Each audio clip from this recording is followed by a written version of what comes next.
dipersembahkan oleh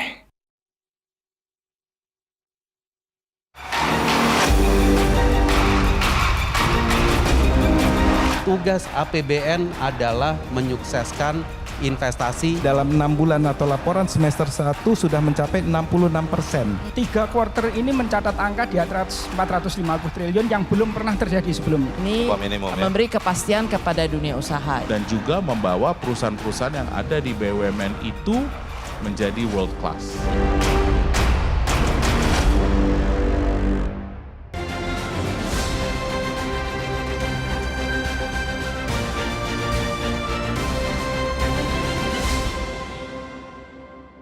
Selamat datang dalam acara 1 tahun pemerintahan Prabowo Gibran, Optimism on 8% Economic Growth. Pemerintahan Presiden Prabowo Subianto dan Wakil Presiden Gibran Rakebuming Raka menargetkan pertumbuhan ekonomi 8% pada tahun 2029. Untuk mengejar target tersebut dalam waktu yang singkat, Kabinet Merah Putih di bawah komando Prabowo Gibran pun merilis berbagai kebijakan, insentif, dan stimulus. Mulai dari pembentukan BPI Danantara untuk mengoptimalisasi investasi, berbagai paket stimulus perekonomian untuk mendorong konsumsi masyarakat, hingga mengeratkan kerjasama bilateral dan perdagangan dengan negara-negara lain untuk mendorong ekspor produk unggulan Indonesia di pasar global. Upaya tersebut pun mulai membuahkan hasil. Pada triwulan 2 2025, pertumbuhan ekonomi Indonesia tercatat 5,12%. Dengan berbagai stimulus, insentif, serta kebijakan yang tepat, diyakini target pertumbuhan ekonomi 8% pada tahun 2029 dapat tercapai.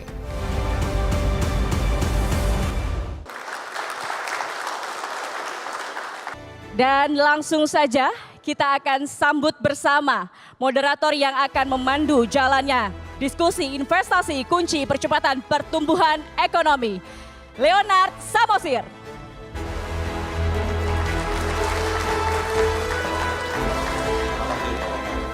Pak Pandu, terima kasih. Bu Mari, terima kasih. Nggak apa-apa. Bu Filia, terima kasih. Pak Bobi, very nice to meet you. Terima kasih.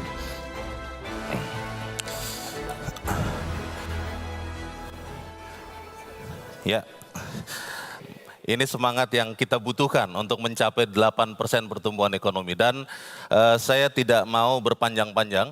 Kita akan mulai saja langsung dulu pembicaraan kita. Kalau kita melihat investasi Pak Sua, tentunya bukan hanya kerja satu kementerian lembaga saja, tapi kerja semua pihak. Kalau kita lihat 8% pertumbuhan itu harusnya bisa dicapai dengan tahapan-tahapan pertumbuhan, Pak. Kementerian Keuangan melakukan apa untuk kemudian mencapai target 8% itu, Pak Sua? Silakan, Pak. Makasih Bung Leo dan Ibu Bapak semua teman-teman panelis. Pertama terima kasih Metro TV menyelenggarakan acara ini. Iya, Pak. Apresiasi luar biasa. Dan pertanyaan pertama, apa yang dikerjakan oleh Kementerian Keuangan? Ya. Kementerian Keuangan itu mengerjakan APBN. Ngelola APBN. Oke. Nah, APBN-nya mesti kita kelola sebagai alat untuk mendapatkan tujuan nasional. Ya. Tujuan nasionalnya adalah salah satunya ya Astacita, 8 program prioritas ketahanan pangan, ketahanan energi, lalu kemudian juga MBG dan yang lainnya. Ini dimunculin di atas, saya nggak bacain ya. Betul. Tapi ini adalah tugasnya APBN, kita kelola APBN-nya. Dan kemudian APBN yang kita kelola itu harus cukup fleksibel karena dia alat. Dia nggak boleh kaku. Alat untuk menjalankan 8 ini. Nah, saya refleksi sedikit ya. 2 menit deh refleksinya. Silakan, nih, Pak. Bung Leo ya. Memasuki tahun pertama pemerintahan Bapak Presiden Prabowo dan Wakil Presiden Gibran. Oktober tahun lalu, Bapak Presiden menguraikan ini, Astacita 8 program prioritas dijalankan oleh kabinet. Ya. Lalu kemudian ya kita memastikan kabinetnya bekerja. Iya. Ada kementerian baru, ada kementerian yang lama, ada kementerian yang digabung, ada yang dipecah. Itu tugas APBN untuk memastikan kementerian bisa bekerja. Berikutnya, Januari kita dapat arahan untuk harus efisien. Efisiensi ya? Inpres 1 2025, Instruksi Presiden nomor 1 2025. Ya. Kita jalankan dalam rangka apa? Dalam rangka kemudian kita melakukan berbagai macam refocusing anggaran supaya semua topik ketahanan pangan, ketahanan energi ini kemudian bisa masuk. Ya. Jadi kita lihat ya, kita melakukan refocusing, kita melakukan beberapa program yang baru, kita menyiagakan untuk makan bergizi gratis, kita bikin program sekolah rakyat, kita bikin program koperasi desa merah putih, kita berbagai macam program yang sudah jalan maupun yang baru diserap di dalam APBN. Nah, termasuk APBN yang untuk infrastruktur, investasi infrastruktur. Oke. APBN itu mengeluarkan sejumlah 400 triliun lebih untuk infrastruktur. Ya. Nah, ini adalah untuk konektivitas, untuk cetak sawah, untuk perhubungan, untuk perikanan, kampung nelayan, dan berbagai macam. Tugas APBN adalah menyukseskan investasi infrastruktur karena ini tugasnya APBN. Ya. Nah, jadi kita yakin bahwa dengan infrastruktur yang lebih baik ini akan menjadi landasan untuk pertumbuhan ekonomi. Kita lihat kalau pertumbuhan ekonominya, kegiatan ekonominya kemudian bisa dimunculkan, ini yang akan menjadi sumber investasi. Ya. Berikutnya Pak Purbaya kemudian jadi Menteri Keuangan, nanti kan dia penutupan ya, Ya. Penutupan. Nanti Beliau sore, bilang, oke, uang kita, cash kita yang ada di Bank Indonesia kita taruh di perbankan. 200 triliun itu. 200 triliun. Ya. Moga-moga ini kemudian menjadi mendorong gerak ekonomi. Nah, tapi saya berhenti di investasi dan infrastruktur dulu deh. Oke. Jadi kembali ke Bung Leo dulu. Tugas APBN adalah mengeluarkan anggaran belanja untuk infrastruktur dan menjaga kesejahteraan masyarakat. Baik, terima kasih Pak Sua. Saya ingin ke Pak Susi. Pak Susi tadi di dalam keynote speech Pak Menko sudah mengatakan paparan investasi ya Pak. Selama semester pertama itu sudah lebih dari separuh target kalau kita lihat. Sampai sekarang Pak Susi, bagaimana kondisi investasi di Indonesia dan Kemenko Perekonomian akan melakukan apa lagi Pak? Kita tahu ada stimulus, seperti apa progresnya Pak Susi? Silakan Pak. Ya, terima kasih Pak Leo. Mungkin kalau kita bicara mengenai investasi ini kalau dibandingkan semua indikator capaian kinerja dan beberapa indikator makro, realisasi investasi merupakan capaian yang menurut kami sangat bagus sekali. Jadi pertama dari sisi pertumbuhan peningkatannya sangat signifikan. Dan dari sisi yang lain juga semakin berkualitas. Pertama dari sisi angka dulu, kalau kita lihat selama 1 tahun pemerintahan Presiden Prabowo Subianto ini, investasi ini kan dihitungnya per quarter Pak. Yeah. Jadi setiap quarter dilaporkan oleh Pak Menteri Investasi, mudah-mudahan yang quarter 3 hari Jumat besok Pak Rosan akan menyampaikan ke publik. Nah kalau kita lihat selama pemerintahan ini, investasi kita mampu tumbuh cukup tinggi, double digit, 13,6%. Dan baru di pemerintahan ini investasi per quarter mencapai di atas 450 triliun. Oh. Kalau kita bandingkan kira-kira di awal pemerintahan yang lalu, itu setiap quarter hanya sekitar 200-an triliun. Yeah. Jadi 2,5 kali lipat. Nah selain itu juga dari sisi growth-nya, di dalam beberapa quarter, mulai quarter 4 2024 yang lalu, kemudian tahun ini quarter 1, quarter 2, tumbuhnya double digit. Dan 3 quarter ini mencatat angka di atas 450 triliun yang belum pernah terjadi sebelumnya.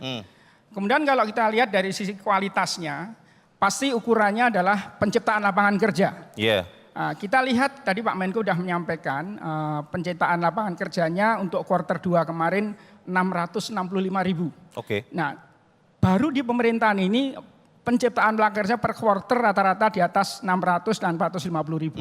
Dibandingkan dengan awal pemerintahan yang lalu di bawah 200 ribu lapangan kerja. Jadi dari sisi capaian realisasinya meningkat sangat signifikan dan juga semakin berkualitas.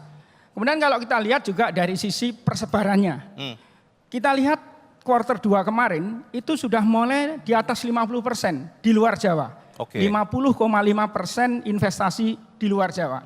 Dengan demikian kita lihat semakin inklusif dan juga berdasarkan beberapa kebijakan dan program pengembangan kawasan kita dorong terus juga pemerataan di luar Jawa. Baik. Jadi intinya capaian investasi ini pertumbuhannya sangat signifikan dan juga semakin berkualitas, jauh lebih tinggi dibandingkan periode sebelumnya. Berita Pak. baik itu dari Kemenko Perekonomian. Terima kasih Pak Susi.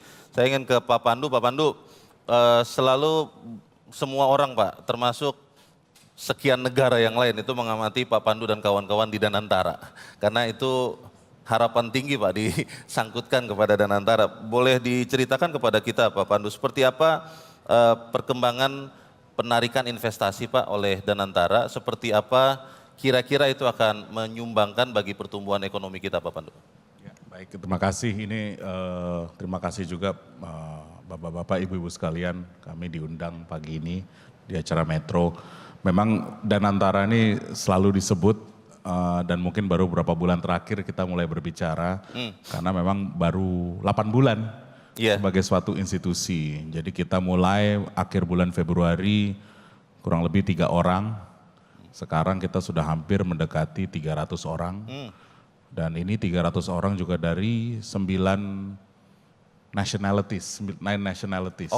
Jadi memang cukup internasional dan keinginannya memang dari awal Pak Presiden ingin membuat Danantara ini sebagai semacam sovereign fund yang bisa menghasilkan nilai positif untuk generasi berikutnya. Dan juga keinginannya sebagai suatu institusi yang disebut kelas dunia dan memiliki world class people. Nah ini memang terjemahannya macam-macam. Kalau buat saya pribadi, ini saya sebut semacam human capital bank. Bank SDM. Bank sumber Jadi daya mencari manusia. sumber daya manusia, kita mencoba mencari yang terbaik. Terus ada juga yang nanya kenapa harus ada orang asing. Ya kan? Kami selalu bilang kita ingin perusahaan-perusahaan yang ada, karena di Danantara ini makeshift-nya ini mirip dengan Temasek di Singapura atau EDQ di Abu Dhabi, di mana semua BUMN itu menjadi aset utamanya. Berbeda dengan misalnya GIC, di mana itu digunakan dari tempatnya Pak Suhasil, dari kas negara yang langsung ditabung dan diinvestasikan. Jadi perbedaan itu awalnya itu. Nah di sini kita harus bisa mengelola dividen yang dihasilkan dan juga membawa perusahaan-perusahaan yang ada di BUMN itu menjadi world class. And this is why kenapa Danantara ini sekarang mulai dibuat, dikonsolidasikan, adalah untuk bagaimana bisa bersaing secara global. Pertamina, Mandiri, kompetisinya bukan lagi di Indonesia, kompetisinya global. Dan ini juga salah satu kenapa Danantara ini dibuat. Jadi ini kita punya penafsiran masing-masing. Kalau saya selalu bilang ini human capital bank. Emang dari sisi Danantara ini kita ingin membawa paradigma baru, bukan lagi hanya ngelihat ke dalam, tapi juga ngelihat keluar. Jadi selama 8 bulan pertama nih, kita pembentukan SDM. Keduanya pembentukan struktur dan organisasi. Dan yang ketiga yang akan kita lakukan 2 tahun ke depan adalah pembentukan kerjasama untuk bisa menarik investasi. Saya ngasih satu lagi terakhir, kita mulai Danantara dengan namanya trust deficit. Orang mulainya nggak percaya. Kalau di luar negeri bilangnya 1MDB. Kalau di Indonesia karena dicampur-campur politik selalu dibilang ini ada non APBN, etc. Jadi kita mulainya dari bottom, bukan dari netral. Jadi waktu saya pertama kali masuk, harga saham aja ASG itu 5.000 turun, ya kan? Per hari ini udah melewati 8.000. Kenapa kita harus bisa membuktikan? The way the market looks at us adalah tergantung SDM yang ada di dalam Danantara. Disitulah pembentukan kepercayaan. Tugas kami 5 tahun ke depan, bentuk dari trust deficit menjadi trust dividend. Itu Pak. Very nice. Terima kasih Pak Pandu.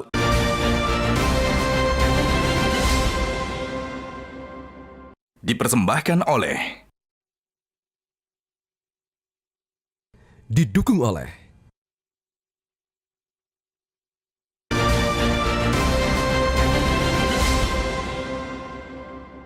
dipersembahkan oleh,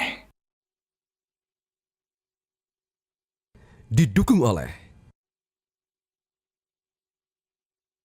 Kalau kita melihat 8%, tergantung melihatnya, gelas ada yang mengatakan setengah kosong atau setengah isi.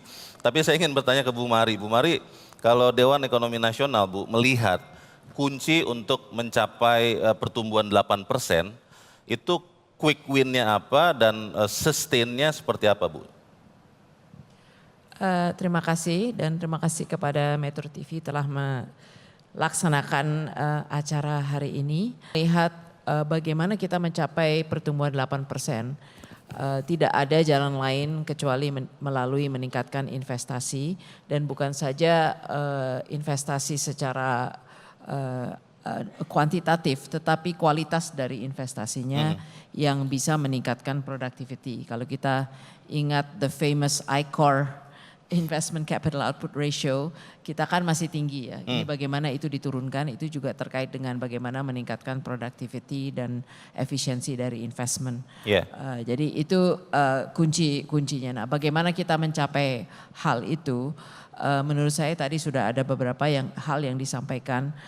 Kalau dari segi kesempatan ya, mungkin kalau kita bicara half full glass, mungkin kita selalu berbicara mengenai ketidakpastian yang kita hadapi, terutama dengan tarif lah dan lain sebagainya. Tapi sebetulnya di situ ada kesempatan, ya, karena apa yang terjadi di dalam tarif yang dikenakan secara berbeda antara berbagai negara itu adalah relokasi dari investasi yang terjadi untuk mendiversifikasi resiko dan melakukan diversifikasi dari supply chain. Ada beberapa langkah yang dilakukan oleh pemerintah yang kita perlu apresiasi dalam ini kan merayakan 1 tahun ya. Satu adalah diselesaikannya EU Indonesia SEPA. Pak Susi, kantor Menko sangat berperan dan tentu Kementerian Perdagangan dan seterusnya. Karena itu salah satu kunci utama untuk relokasi investasi. Kita sekarang menutup differential tarif dengan Vietnam untuk masuk ke pasar Eropa dan akan sangat membantu eksporter kita yang kehilangan pasar atau menghadapi ketidakpastian di Amerika. Kedua, bagaimana dengan kebijakan di dalam negeri? Tadi Pak Swa mengatakan peran dari APBN ya. Menurut saya APBN tadi nggak disebut ya, stimulus ya. Kayaknya perlu juga tetap berperan untuk menjaga pertumbuhan di dalam negeri dengan fiscal space yang ada dilakukan stimulus untuk membantu menjaga daya beli dan mengatasi hal-hal yang terkait dengan hambatan dalam rangka investasi seperti infrastruktur dan seterusnya ya. Jadi itu menurut saya bagian dari APBN bagaimana effectiveness-nya juga untuk mendukung investasi. Tapi yang paling penting adalah structural reforms ya. Diregulasi. Mungkin udah bosen dengerinnya, tapi menurut saya ya dengan kantor Menko kami dengan Den juga melakukan beberapa PR, beberapa langkah mungkin udah ada yang bisa dilaporkan dalam 1 tahun ini. Pertama doing business, ease of doing business ya, licensing dan seterusnya. Mungkin di sini dari Kementerian Investasi tidak ada, tapi ada satu PP nomor 28 yang diterbitkan di bulan Juni. Mungkin nggak ada yang nggak banyak tahu ya, Pak Susi. Tidak itu aware, ya? Adalah membenarkan OSS lah, one stop service. Supaya benar-benar one stop service. Saat ini di dalam doing business survey yang dilakukan Bank Dunia, kita tuh 60 hari to set up business. Dibanding dengan best practices 3 hari. Ya.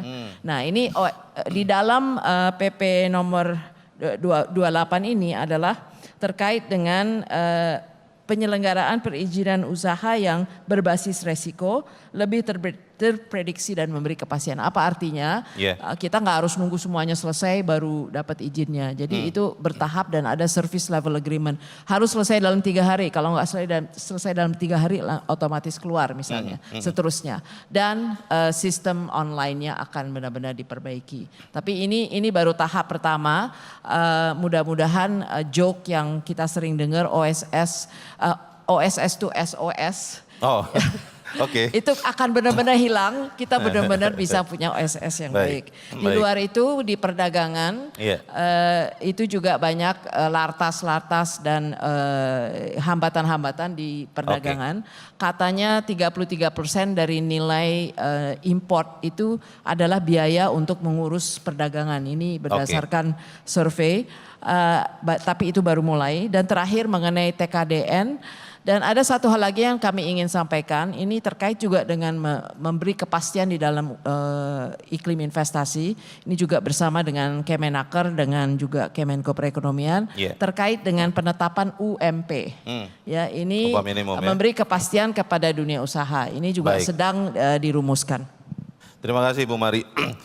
Saya ingin ke Pak Bobi. Pak Bobi, seperti apa hilirisasi ini, kemudian juga investasi khususnya Pak di green energy, perubahan dari fossil fuel ke EBT itu Pak, bisa terus mendorong pertumbuhan ekonomi khususnya dari sisi investasi Pak Bobi. Silakan Pak. Baik Pak Leo. Saya sebelum masuk ke situ, saya mau lihat persepsi yang ada di kami selaku wadah dunia usaha. Saya bicara atas nama Kadin. Oke. Tadi semua parameter terlalu bagus Pak. Terlalu bagus? Terlalu bagus, saya sampai tidak percaya. Di tengah situasi global yang demikian, Indonesia bisa punya angka segitu. Berarti kita kerjanya benar. Kerjanya benar? Kerjanya benar. Hanya ada beberapa hal, apakah itu akan sustain atau kita benar-benar bisa mencapai target 8%. Ada 3 faktor menurut kami Pak. Yang pertama dengan seluruh potensi yang ada di Indonesia. Kita nomor 1 di nikel, kita nomor 1 di CPO, market dengan 280 juta orang, sekarang ekonomi stabil, politik stabil. Bagaimana unlock the potentials? Satu kata investasi Pak. Nah, pemerintah langkah memang dalam 1 tahun ini banyak sekali gebrakan. Tapi kita itu ada fenomena yang kemarin kita rasakan.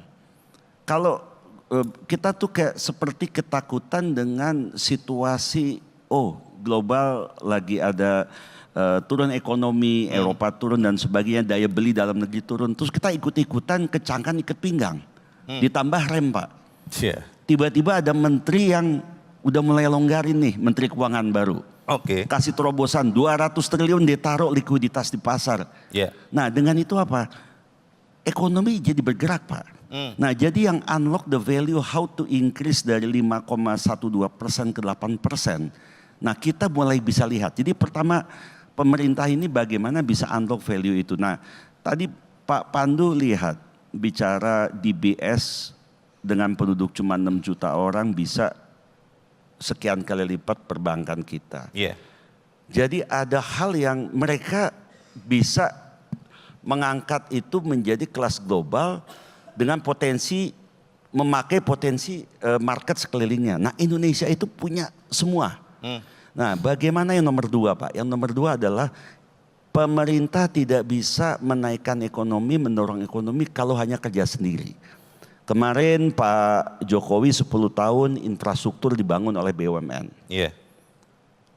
Kenapa investor baik dalam negeri dan luar negeri tidak terlalu besar partisipasinya? Nah ini sekarang ini saatnya narik swasta dalam negeri dan terutama luar negeri ya untuk invest.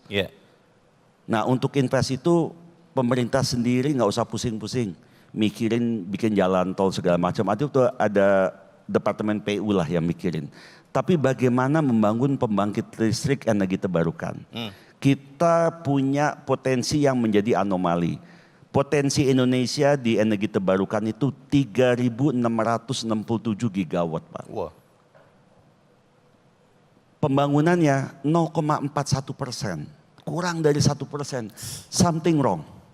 Bapak bisa bayangkan dengan ekonomi 5,12 ini dibuka Pak, naik bis di atas 8 Pak. Makanya Pak Purbaya tuh yakin banget bisa. Malah di atas 8 ya? Iya. Boleh diberi tepuk tangan Bapak Ibu untuk di atas 8 ini. Kita semangat Pak, pemerintah akhirnya turun tangan, dia punya investment arms, namanya Danantara. Itu udah benar, Danantara yang invest, jangan pemerintah yang invest.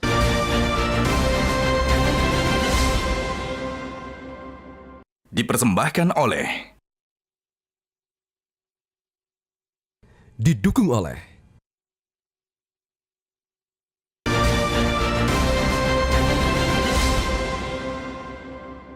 dipersembahkan oleh, didukung oleh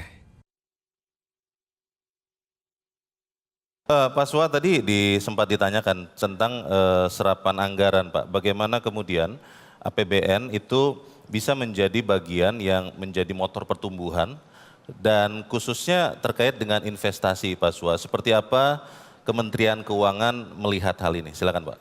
APBN tahun ini 3.500 triliun. Ya. Produk domestik bruto kita 24.000 triliun. 24.000. Jadi APBN itu ya 14%. Belanja APBN itu totalnya adalah 14%. 86%-nya lainnya itu yang menciptakan siapa? Yang menciptakan produk domestik bruto adalah masyarakat dunia usaha. 86%. Karena itu kita mesti pikirkan betul 14% APBN itu bisa bagaimana memaksimalkan yang 86%. Bapak Presiden bilang titik-titiknya itu di 8 program prioritas. Ketahanan pangan, ketahanan energi, kemudian pendidikan, kesehatan, UMKM, pertahanan semesta, lalu kemudian juga percepatan investasi dan juga MBG kita. Oke. Nah ini nanti semua baik APBN maupun Danantara kemudian bekerja untuk ini semua. Saya ingin memberikan kesempatan ini terakhir kepada masing-masing pembicara, closing remarks untuk masing-masing sekitar 1 menit. Saya mulai dari Pak Wamenkeu. Silakan Pak, apa kata kunci dari Kementerian Keuangan untuk investasi sebagai penopang pertumbuhan? Silakan Pak. Untuk investasi kuncinya ya iklim investasi. Dia yang paling penting adalah iklimnya. Iklim investasi. Keyakinan kepada iklim investasi, kepastian hukum, structural reform yang tadi disampaikan oleh Bu Mari, SDM-nya kita perbaiki, lalu kemudian infrastrukturnya kita bangun. Oke. Ya, itu dia kombinasinya. Nah, tapi kemudian tadi iklim investasi bukan hanya soal sektor real, tapi juga sektor keuangan, pasar modalnya, perbankannya, stabilitas sektor keuangannya dan seterusnya. Ini kita lakukan semua dengan otoritas terkait, tapi ujungnya adalah menciptakan iklim investasi yang kondusif untuk dunia usaha, masyarakat mau bekerja di perekonomian kita, menciptakan kegiatan ekonomi dan nanti ujungnya kontribusi pajak. Baik. Kita kembalikan lagi ke dalam bentuk infrastruktur, logistik, SDM, pendidikan, kesehatan, dan kegiatan-kegiatan lainnya. Jadi iklim investasi adalah kata kuncinya. Terima kasih Pak Wamenkeu. Pak Pandu silakan Pak. Closing remarks silakan. Jadi baik, terima kasih. Ini menyambung juga tadi Pak Suwa, tadi disebut soal confidence, investment dan memang majority dari private sector. Dari kami di Danantara mungkin sebagai rangkuman, ini 8 bulan pertama memang pembentukan suatu organisasi yang kebetulan langsung menjadi suatu organisasi yang besar.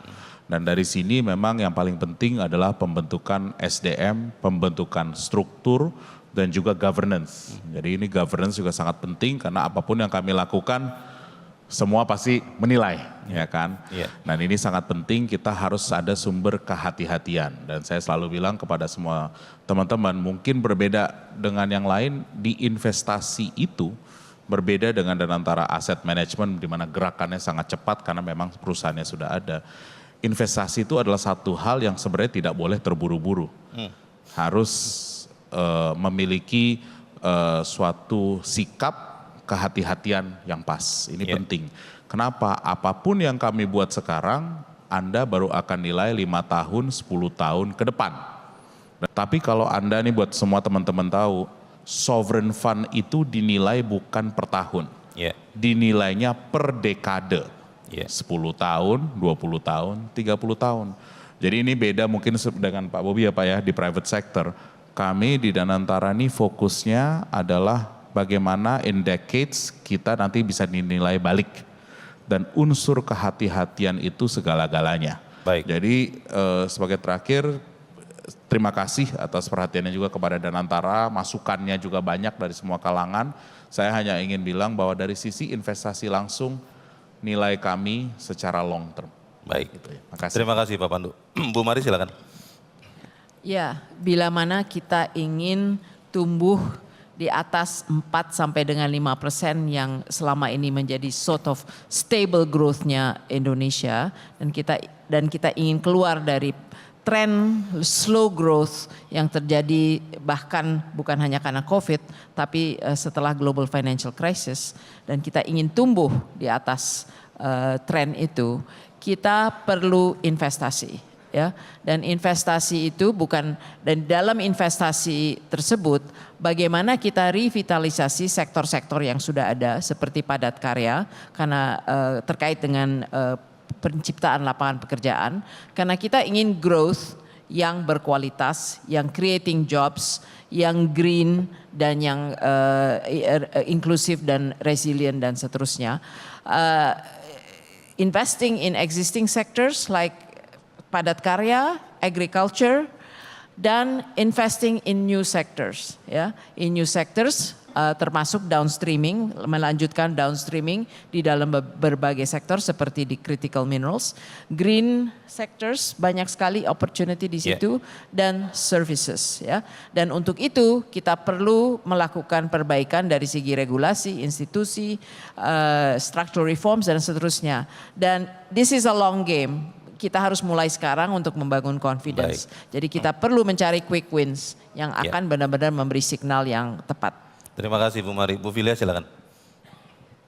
Mungkin message terakhirnya itu banyak rencana, banyak eksekusi yang sudah terjadi gitu ya. Yang saya suka dari di panggung ini adalah perwakilan dari berbagai entitas ya.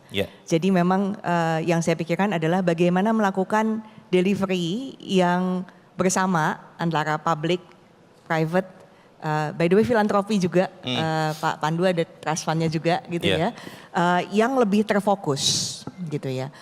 Dan kalau terfokus berarti kita harus punya angka yang kita lihat bersama kalau boleh pemikirannya gitu ya. Dan angka ini bukan hanya angka outcome, tapi mungkin juga angka input yang membuat apa yang kita inginkan itu sustainable.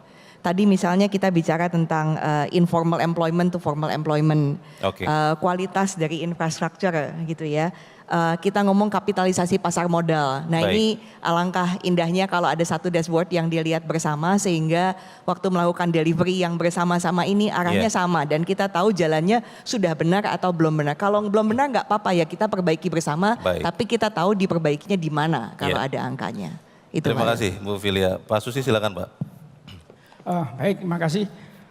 Pertama kalau kita lihat jadi dari sisi capaian investasi selama 1 tahun pemerintahan ini, dari sisi capaian kuantitatif tadi sudah kami sampaikan terjadi peningkatan yang sangat signifikan dan luar biasa. Tadi kita sampaikan bahwa baru di pemerintahan ini realisasi investasi setiap quarter mampu di atas 450 triliun.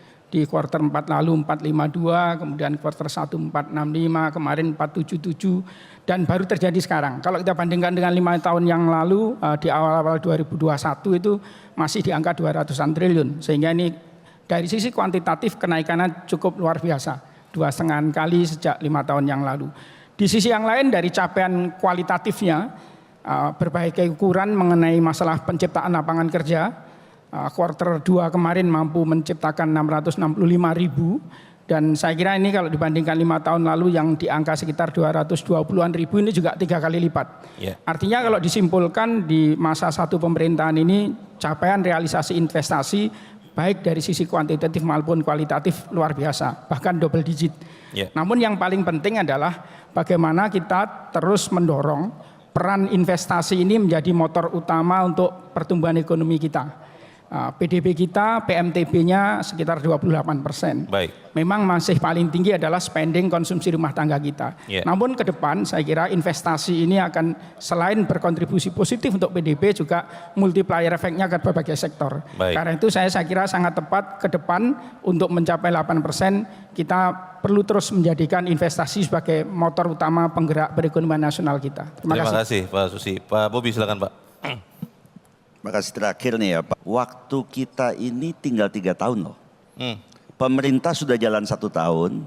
Nanti 1 tahun sebelum pemilu, kalau proyek-proyeknya Pak Pandu atau PU belum jalan, lupakan lagi nanti baru 2030 Pak. Nah jadi 3 tahun ini mesti gasnya pol. Kita perlu orang-orang di tempat yang tepat ya untuk bisa berpikirnya out of the box. Yang lainnya sudah tertata kok, makanya saya bilang tadi bagus kok semuanya. Ya cuman tinggal ngejar 3%-nya ini Pak, masih. Baik, terima kasih Pak Bobi. Bapak Ibu semua, saya hanya ingin mencatat ada 3 tadi yang izin saya kutip dari Pak Bobi. Ada poin pertama adalah unlock potentials. Poin yang kedua, pemerintah tidak bisa bekerja sendirian.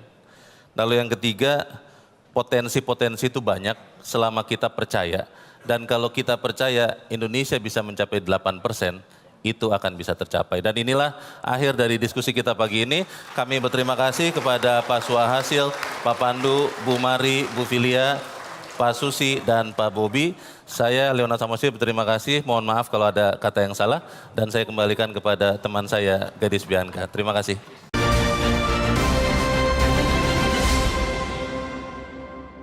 Dipersembahkan oleh Didukung oleh Jelajahi cara baru mendapatkan informasi. Download Metro TV Extend sekarang.